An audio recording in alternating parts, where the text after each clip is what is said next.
Hello everyone, my name is Pukar Dhital. I'm an English instructor and today we're covering Grade 5 English. We'll cover reading comprehension of the chapter talking about future. So let's begin the class. So as per this chapter here, chapter 4, and which is talking about future, let's observe this particular content. And the book describes it simply as ask and answer. You see, we just relate this question to the picture here, and it's just like a question and answer series. So we just relate these questions to the picture here, and it's more like a question and answer series. So for instance, it's more like a reading thing. So two of you in the classroom can stand up, one take the part of A and the other shall take the part of B, and you can just converse with one another. You can read aloud in front of the whole class. What are you going to do? See, what are you going to do? Again, remember the chapter name itself is talking about future. We're relating all the events to the future here. What are you going to do? I'm going to play badminton. See, a simple conversation. What will you do tomorrow? Again, future here. I'll visit my friend and play games. Will you go to Pokhara next week? No, I won't. I'll go there tonight. Will you go for swimming on Saturday? Yes, I will. I'll go there with my brother. And finally, are you going to sing a song in the so? No, I'm going to dance. Do bear in mind that often when you have an auxiliary is, am, are plus ing verb, ing form of verb, let's say, or before, okay? To simply put it as before, it's usually present continuous. But here, we often take, in this case, when we use going to, we mean it, we're talking about future plans here. That is why I'm going to dance. See, this is contraction. This means I am. When contracted becomes am. I'm going to dance, meaning is yet to dance somewhere in the future. So see, this is how the application of going to can be used in the future. Let's move further. Let's look at this chant.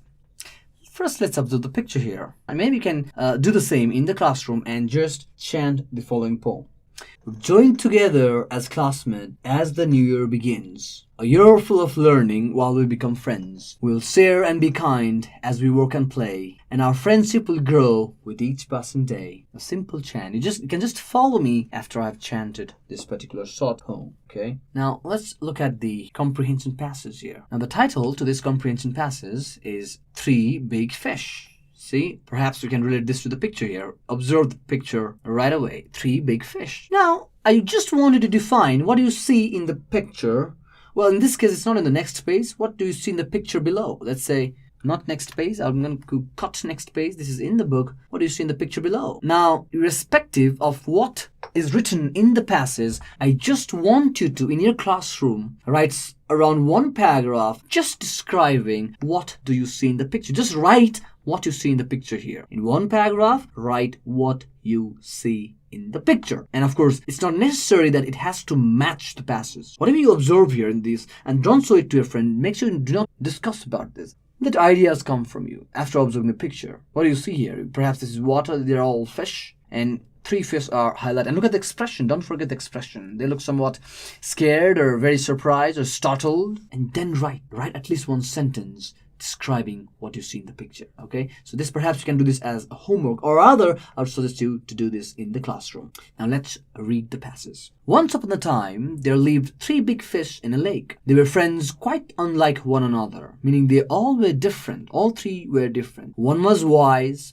He thought carefully about everything he did. Another was clever. He used his brain and found an answer to any problem. The third fish believed whatever was to happen would happen, and nobody could stop it. One day, the wise fish was leaping in the water. He heard a fisherman telling another, "Let's fish here tomorrow." On hearing this, the fish rushed to his friends and said, "Let's leave this lake. The canal here will take us to another lake." "I don't think I'll leave this place," said the clever fish. "If the fisherman comes, I shall find some way of saving myself." The third one said, "Why should I leave the place of my birth?"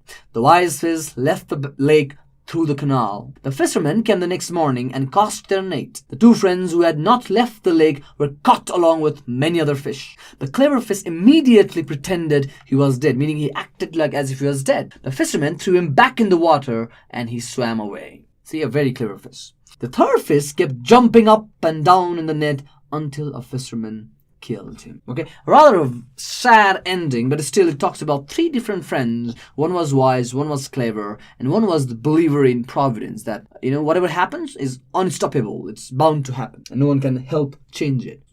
And I wanted to analyze the story now. I wanted to interpret, summarize what I've just read or what you have understood. Right? You can talk to one another and share your findings, or share it, whatever you've understood. Now, look at these questions here. Remember, one question was left it earlier. The question was very simple. Remember, all the answers lie in the passage. All the answers lie in the passage here, right here in the passage. So I start with number 2. Why did the wise fish rush to his friends? Why do you think the wise fish rushed to his friends? We always take care of the tense when we answer it. Here, simple past did, meaning the verb that follows will be changed. Alright, so the wise fish rushed. See, we took this rushed to simple past, rushed by adding ed. Rushed to his friends. The wise fish rushed to his friends to warn them that the lake isn't safe and they should move to another lake. I'm going to continue here. And they should move to another lake. Here you go.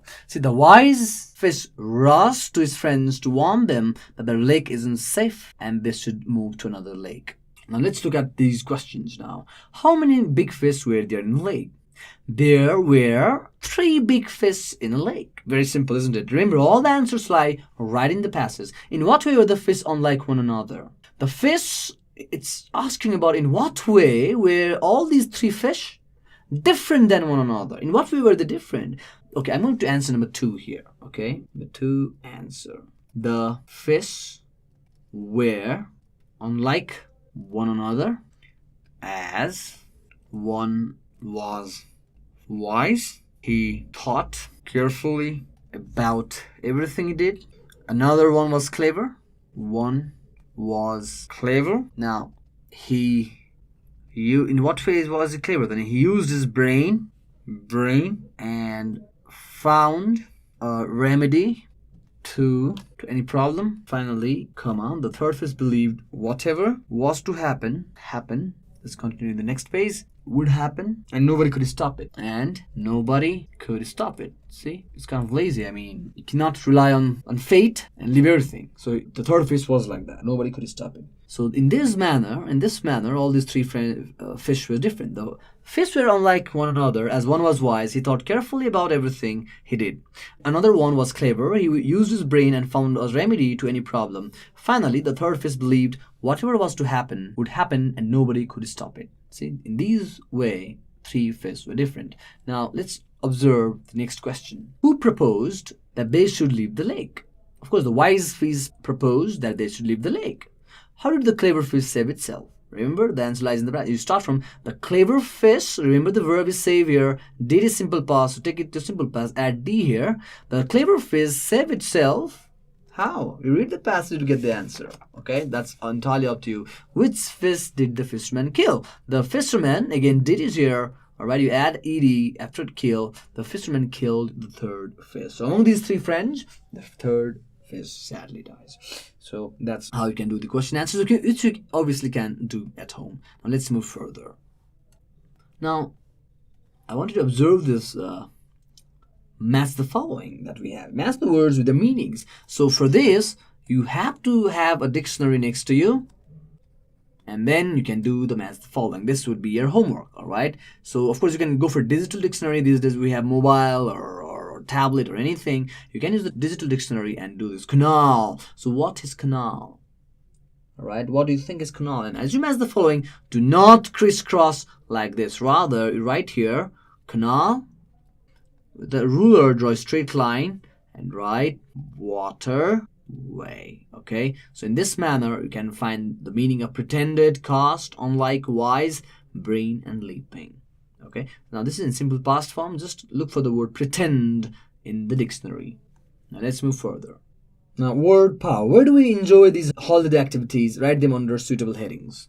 So here we have what we call the options that we have. All right, right. Where do we enjoy these holiday? These are the holiday activities as per the heading. Okay, so these are the holiday activities, all inside this blue box, as you can see. And here you go. And these are the headings now. You see, beach, mountains and lakes, and towns and cities. So now our task is to classify under which headings does these holiday activities fall, or under which headings do these holiday activities fall. Like swimming falls under beach, all right? Similarly, hey, how about skiing? Undoubtedly, skiing, you see, would be under mountains and lakes. Climbing definitely would be, again, mountain and lake. Climbing. Diving would be, obviously, in a beach. Sightseeing can be in the town and city. You can also take this here in mountains and lakes, by the way. Walking can be, hiking can be in mountains and lakes, but walking, let's put it under towns and cities. So this way, this activity can be done. Rest, jogging, rafting, visiting art galleries, and camping. Certainly, I know you can figure it out yourself. So let's move further.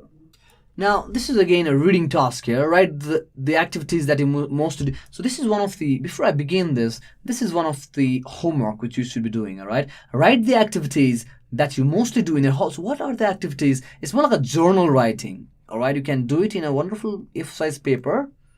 Do your journal along with the illustration, meaning draw what you've written and then show it to a teacher. It will look remarkable. Write the activities that you mostly do in your holidays. What are the activities that you do in your holidays? List those down and write a wonderful paragraph, couple of paragraphs on it. That would be your homework as a journal. Now look at this read and act section. Again, here it's one of you can take the role of Rima, the other one can take the role of Neera. And again, after you guys are done reading, the next person, the next student can take the role of Rima, and the other can take again the role of Rima. Read and act. Rima. Hi, Rima. Now here, it's not hi, Rima. Rima will say hi, Neera. Okay. Hi, Neera. How are you? You can correct that in a book as well. Rima says to Neera, hi, Neera. How are you? This is conversation practice. Okay. Neera, fine. I have not seen you for a week. Rima, actually, I was sick. Neera, really? Sorry to hear that. Where are you going now? Rima, I'm going to meet the head teacher. Says calls me in. Neera, are you free this evening? We're going to watch a movie. Rima, I'm afraid I'm not. Well, that means I'm not. I'm not free. I'll visit my granny and I'll have to do shopping for her. Neera, that sounds interesting. Rima, see you later. Bye. Neera, bye. See, a wonderful conversation that's being carried out here. And what makes this conversation interesting is the use of word here. Very simple word. Like, for example, look at that. Sorry to hear that. Makes it look so formal. All right? And then she says, I'm afraid I'm not. See? This makes the conversation so wonderful, so formal. So you can use these words or phrases to make it look wonderful. When you hear something bad, you can say, oh, I'm sorry to hear that. Well, I'm sorry to know about that. Okay, I'm afraid. It does not mean that Rima is literally afraid, but it's just trying to imply that, oh, she's so sorry that she cannot join her friend Neera for a movie. That's why, oh, I'm afraid I'm not. See, this is how this can be done. Now let's move further. Now look at this. This is again one of the writing homework. All right. So this is again one of the writing homework.